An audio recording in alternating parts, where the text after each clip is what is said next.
Hey everyone, it is Caslo, and welcome back to my channel. It's time for the next segment of my RPG Club playthrough, the PlayStation Classic JRPG, Breath of Fire 3. But before we get started, what is the RPG Club? I've been an avid listener of the podcast The RPG Years, and its predecessor podcast The RPG Golden Years, and RPG The After Years. The podcast focuses on RPG reviews and news. They regularly do a community event known as the RPG Club. Imagine a book club, but for RPGs. They break up a community-chosen RPG into digestible chunks, usually about 5 hours, and discuss those segments every 2 weeks like a book club. If you want to check out the RPG Years, you can find a link in the description below.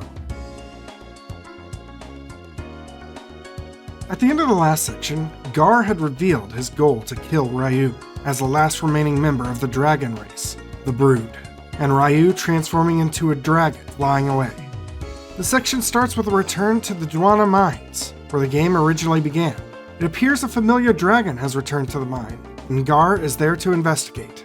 The dragon is obviously Ryu, but a much older and adult Ryu, as many years have passed.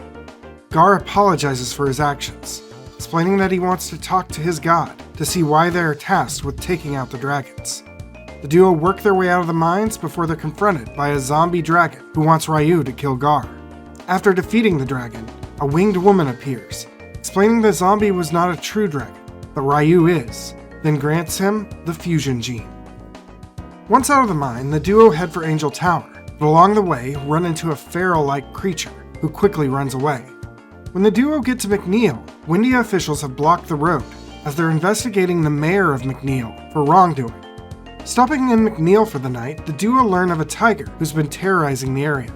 Ryu returns back to his original treehouse home to discover Ree has survived his encounter with Baleo Asunder and is looking for revenge against the crime syndicate who employed them. Returning to McNeil, Gar and Ryu find Nina hauling the mayor off to Windia for punishment. Nina is investigating the crime syndicate and is interested in accompanying the duo to Sin City, where Ree was heading to for his revenge. Arriving in Sin City, the party finds the city's citizens in rough shape, as Ree had run roughshod through the town. The party discovers that the syndicate's leader had fled to the checkpoint to the north. At the checkpoint, the team finds Ree confronting the leader, Mikba. It turns out Mikba is a powerful demon in disguise, and he takes out Ree without issue. After the party defeats Mikba, Ree finds out that Ryu and Gar had killed Baleo and Sunder years ago, and decides it's time he stopped running from his past, and joins the party. Returning to Windia, Nina explains that they will need a new passport from the king to reach Angel Tower, but the king likely will need convincing, as he blames the team for Nina running off with them the first time. Nina proposes the team solve an issue at the plant to get in the king's good graces. Arriving at the plant, the team finds Momo in charge. It appears the plant's troubles largely stem from the plant's director, Pallet, going missing. Momo joins the team to search for Pallet and directs the team to the nearby Yggdrasil to collect Peko before starting the search. After collecting Peko and returning to the plant, something seems off, with several greenhouses glowing green.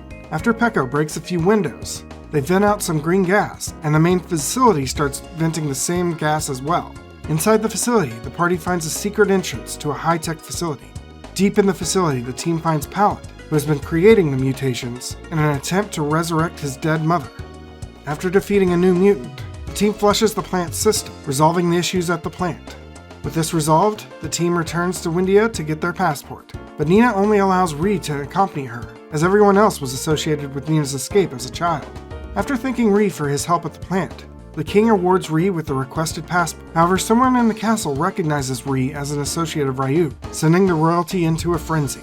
Ree and Nina, with some assistance from Momo's robot Honey, flee to the basement of the castle, where they find a portal platform that Honey activates and allows the duo to escape the castle and meet up with the rest of the team. The team rushes to the eastern checkpoint to get through before word of the events at the castle reach it. Gar takes Ryu back to Angel Tower, where Gar gets a message from an imprisoned woman named Dees, claiming he will not meet God unless he frees her. Gar is then tasked with finding another guardian named Geist, who has the key to freeing her. The team finds Geist in an outcast town to the southwest. Geist explains that he lost faith after noticing that the Brood were not resisting the Guardian's extermination of them, questioning if the Brood were truly a problem. Geist then challenges Ryu to a one-on-one duel. After dealing with Geist, he begins to pass away, which also removes the barrier containing Dees. the team returns to Angel Tower to find a freed Dees, who, after chewing Gar out, asks the team to meet her at the temple in Mount Ziblo.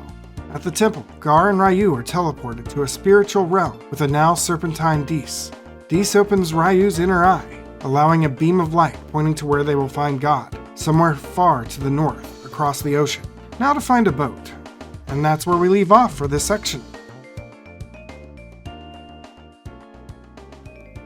Finally, adult Ryu. Just playing as an adult feels better than as a child, which is crazy because there's no change in power level at all. Nina is probably the biggest beneficiary of this, because now she actually looks like she can fight, instead of just being a little pile of fluff. I also feel like in this section we can finally start to feel the benefits of Masters. Peko has become an absolute beast for me, almost competing with Ryu's dragon forms in damage. This doesn't even take into account the fact that Peko also seems to have like a 95% counter rate. With that said, this section did have a little bit of tedium, namely having to backtrack between McNeil and Sin City a couple of times. But it was worth it to see reunited with Ryu. The tidal caves were also pretty annoying with having to grind enemies just to waste time until the lower levels opened up. Something I haven't mentioned yet is how beautiful the sprite work in this game is. Every monster is just beautifully detailed and animated, something that really hit me once we encountered Mikba's demon design. Finally, as a longtime Breath of Fire fan, it was great to see Dees. She was easily one of my favorite party members in Breath of Fire 2, and although I haven't played it, I think she has a pretty big role in Breath of Fire 1 as well. And that's it for this segment of the Breath of Fire 3 RPG Club. If you want to follow along, be sure to hit that subscribe button to see new videos when they are posted. Additionally, if you want to check me out elsewhere, I have links to my Twitch, Twitter, and Discord in the description below. See you all next time.